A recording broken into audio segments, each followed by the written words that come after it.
ሞት መውጊያ ወዴት አለ? ወዴት አለ? ሲኦል ሆይ ድል መንሳት የት አለ?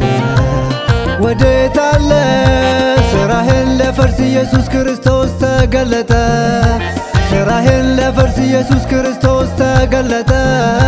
እርሱ በመስቀል ሞቶ ሞትን ቀጣ።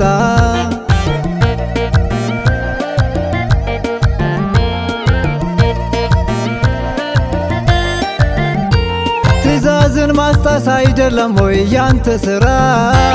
እግዚአብሔር ከሠራልኝ አስወግደ እኔ እንድለፋ በኪሳራ። የኢየሱስን ትእዛዝ ጠብቄ መንግሥተ ሰማይን እገባለሁ። ከእንግዲህ አታገኘኝም፣ ነፍሴም እንዳትሞት በኢየሱስ ተቤዥቻለሁ።